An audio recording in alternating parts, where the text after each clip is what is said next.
Craig, I don't know if I heard correctly, but I think you've just agreed to buy everyone in the crowd a beer. I wasn't quite sure of the question. I just thought I'd say yes anyway. So.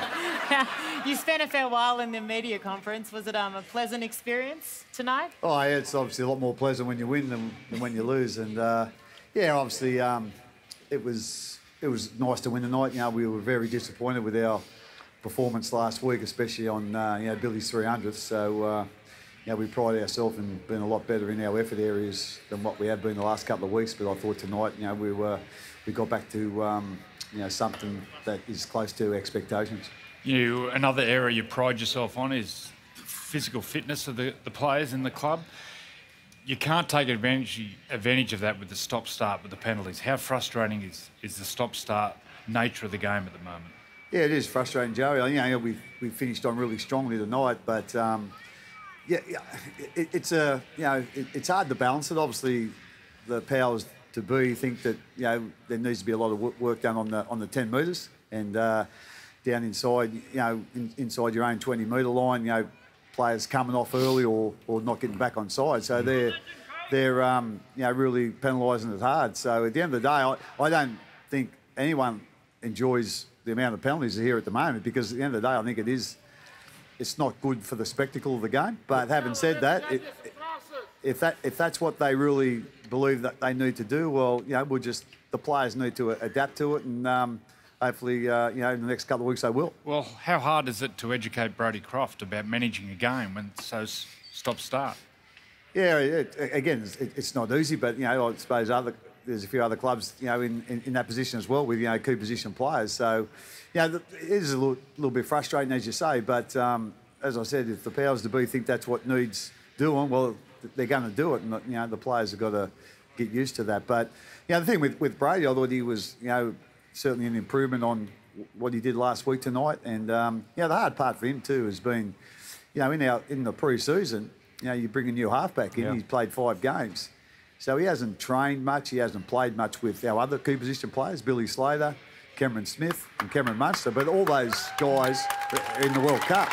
So they never got a chance to train. I think Cameron come back 2 weeks before we played our first trial. So there's going to be a lot of improvement in the combination of our spine, our key position players as it goes on. Because, as I said, Brodie got no time at all with the other key position players in the pre-season because they were all away with the World Cup and then having their 8 weeks off. So, we like to think that there's going to be plenty more improvement in him. But as you say, hopefully he'll adapt to the pace of the game.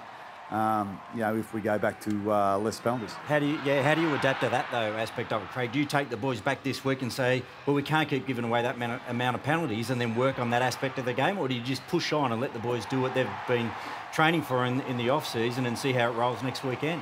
Yeah, well, I think we'll certainly look at ones that we could have avoided. There's sometimes, there's some real close ones, and sometimes there's some obvious ones. I think the obvious ones are the ones we're trying to fix up. And hopefully, in the next few rounds, the refs and, as I said, the powers to be, realise that we all are trying to be better at that, and hopefully there won't be as many penalties. What's the secret to this club? You lose 3 or 4 players every year. You lose champions like Falau, Greg Inglis, Brett Finch, some of the champions. The champions are the guys. Say the fans. But you lose 3 or 4 top liners every year, but you just keep producing players and you keep being in the top 4 of the competition. What is the key to the Melbourne Storm?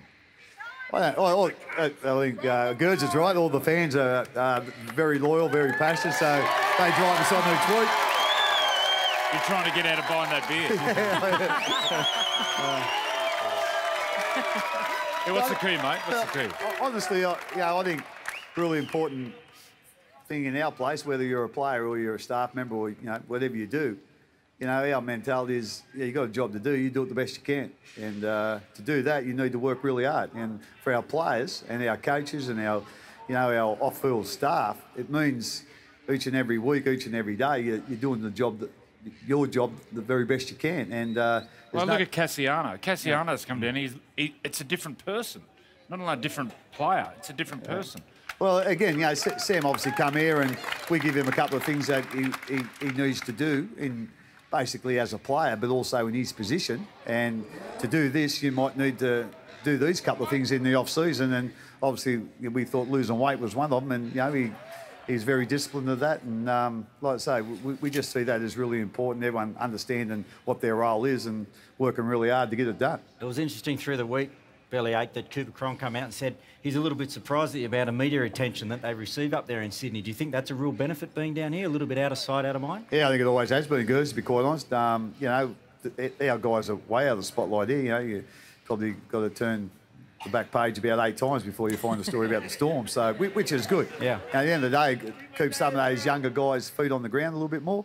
And like I say, you know, it helps us be a real close club. You know, the other thing, as I said, closeness of it is because, you know, I think we've got 2 guys from Melbourne in our full-time squad. The rest of them come from other places, so we rely on each other not only for our footy, we rely on each other for social.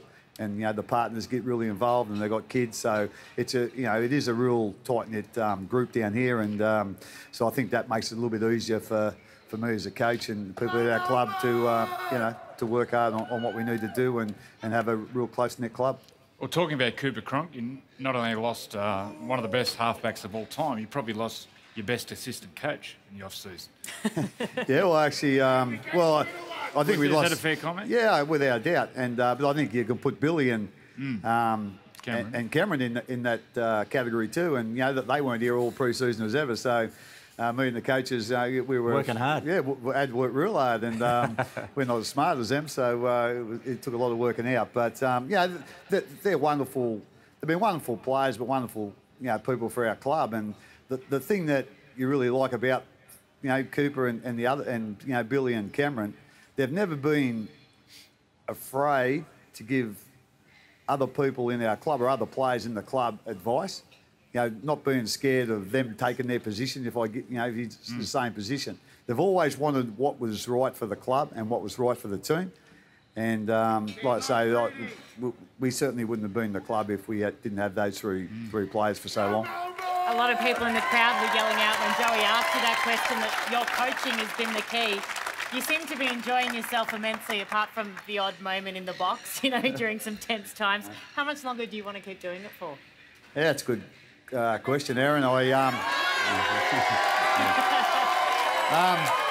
I'm off contract at the end of this year, and yeah, I'm certainly not getting any younger, so I'll be 60 at the end of the year. So I've got to decide whether, you know, what. Yeah, I wish. Spring chicken. Yeah, you'll see me in the morning trying to get up. But yeah, so I really haven't thought too much about this year. There's been a few other things that have happened, and a few other things have been on, and so hopefully in the next month or two, I'll just hopefully decide and then You'd go like from to there. stay on though for a little bit longer? Oh, I think so.